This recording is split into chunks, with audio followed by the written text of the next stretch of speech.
So there's a recipe on the screen for this very classic Scottish dessert. It is Burns Night nearly, and you want to have this.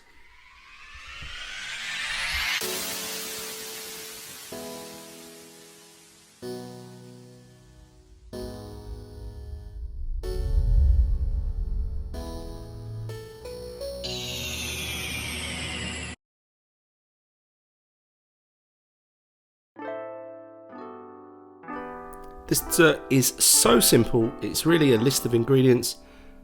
Use the quantities that you want. If you want more whiskey, use more whiskey, more honey, etc. This is essential. You're going to have to toast the oats. The pan I'm using is rubbish. It's a really, really cheap, thin one, so I can't leave the oats alone for a second for fear of them burning.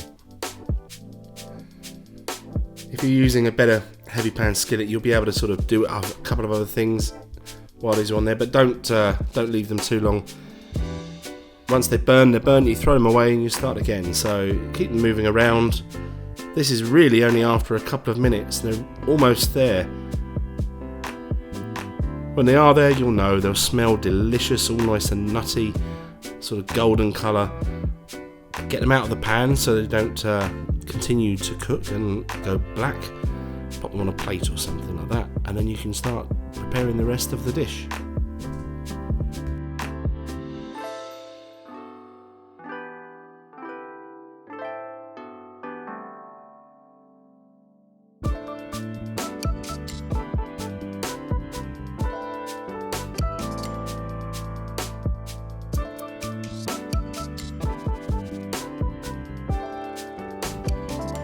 What I'm doing here is just sorting through the raspberries, looking for any that aren't as nice, because some of the raspberries I'm going to sort of break down to make a sauce. I don't want to use the nice ones, but to be honest with you, they're all in pretty good condition, but I'm using about a third of the raspberries. You don't need to be too pedantic over this. We're not making this into a fine coulis sauce that's been passed through a sieve. Don't worry about that. I'm just breaking them down with a fork. I'm going to add in now the whiskey and the honey. That's a pretty large shot of whiskey there, so I've just held a bit back just in case it's too much. And the honey there I'd warmed up in the microwave. I need a bit more later on for garnishing. And the honey I used here was a heather honey, but if you can't find that, just try to find a decent quality one. Alright, I'll come back to you once I've got the whipped cream done.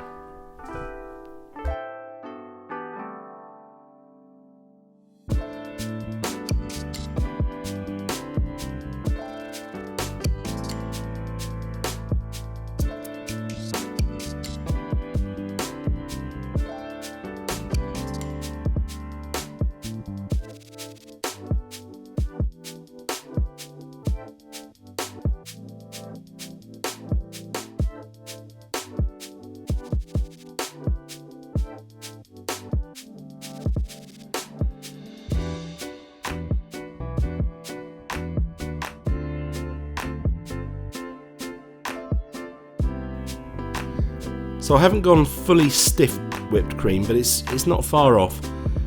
Remember, the sauce is going to go in there, so that will loosen it a little bit.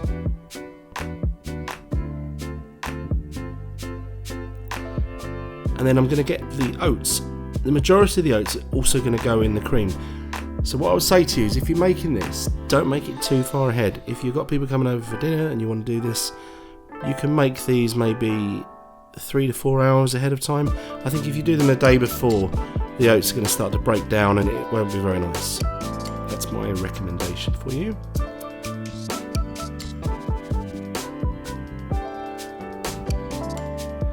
And again, just adjust and taste. You know, if you think you want more honey in there, you want more whiskey in there, just carry on. I was happy with this. Apart from, alright, a bit more whiskey.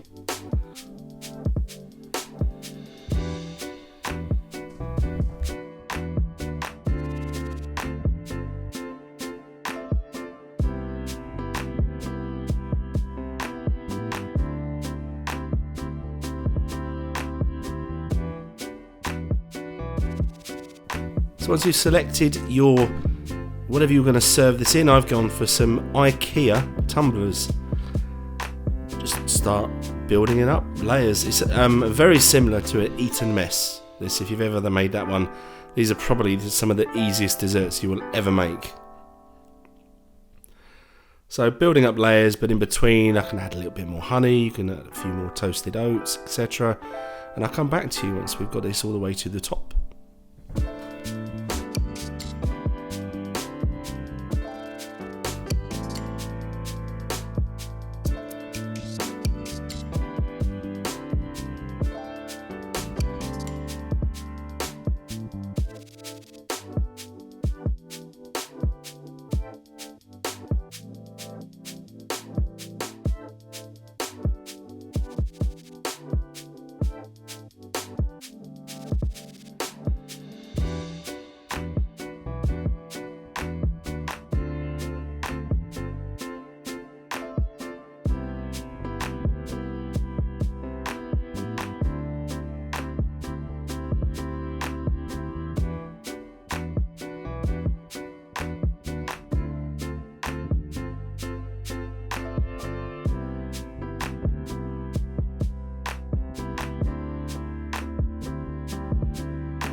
So really, we're just about there. I've got the extra bit of toasted oats on top, honey.